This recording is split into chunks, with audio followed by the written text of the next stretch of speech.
পাচারকারীদের গোপন আস্তানা হতে পাচারের উদ্দেশ্যে বন্দী থাকা নারী ও শিশুসহ ৬৬ জন ব্যক্তিকে উদ্ধার করে। পাচারকারীরা তাদের সুবিধাজনক সময়ে মেরিন ড্রাইভ সংলগ্ন উপকূল হতে বোটযোগে মালয়েশিয়ায় পাচার করার পরিকল্পনা করছিল।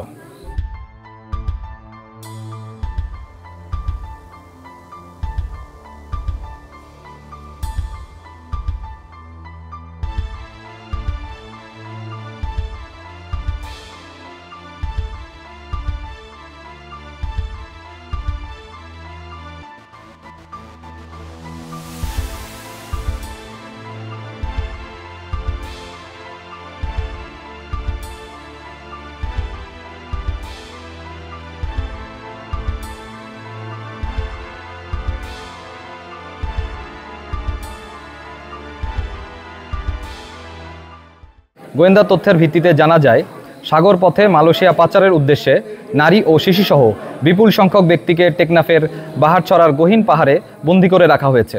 প্রাপ্ত তথ্যের ভিত্তিতে 18 সেপ্টেম্বর 2025 তারিখ বৃহস্পতিবার সন্ধ্যা 6টা হতে রাত 10টা পর্যন্ত বাংলাদেশ কোস্টগার্ড এবং নৌবাহিনী কর্তৃক একটি যৌথ অভিযান পরিচালনা করা হয়। অভিযান চলাকালে কোস্টগার্ড ও নৌবাহিনীর সদস্যরা উক্ত পাহাড়ের চূড়ায় পাচারকারীদের গোপন আস্তানা হতে পাচারের উদ্দেশ্যে বন্দী থাকা নারী ও শিশুসহ ৬৬ জন ব্যক্তিকে উদ্ধার করে। উদ্ধারকারীদের জিজ্ঞাসাবাদে জানা যায়, কয়েকটি সংঘবদ্ধ পাচারকারী চক্র বিদেশে উচ্চ বেতনের চাকরি, সুবিধাজনক কর্মসংস্থান, উন্নত জীবনযাপনের স্বপ্ন, অল্প খরচে বিদেশ যাত্রা এবং বিনা অর্থে প্রেরণ করে পরবর্তীতে কর্মস্থলে কাজের মাধ্যমে খরচ পরিশোধের সুযোগের প্রলোভন দেখিয়ে টেকনাফ সহ দেশের বিভিন্ন এলাকা থেকে বাংলাদেশি ও রোহিঙ্গা নাগরিকদের মালয়েশিয়ায় গমনে উদ্বুদ্ধ করে টেকনাফের গহীন পাহাড়ে গোপন আস্তানায় জিম্মি করে রেখেছিল। পরবর্তীতে পাচারকারীরা তাদের সুবিধাজনক সময়ে মেরিন ড্রাইভ সংলগ্ন উপকূল হতে বোটযোগে মালয়েশিয়ায় পাচার করার পরিকল্পনা করছিল।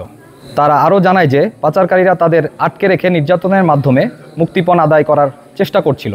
অভিযান চলাকালীন যৌথ বাহিনীর উপস্থিতি টের পেয়ে পাচারকারীরা পালিয়ে যাওয়ায় কাউকে আটক করা সম্ভব হয়নি। তাদের আটকের নিমিত্তে নৌবাহিনী ও কোস্টগার্ডের গোয়েন্দা নজরদারি ও অভিযান চলমান রয়েছে। মানব পাচার রোধে বাংলাদেশ নৌবাহিনী এবং কোস্টগার্ড এ ধরনের অভিযান ভবিষ্যতেও অব্যাহত রাখবে।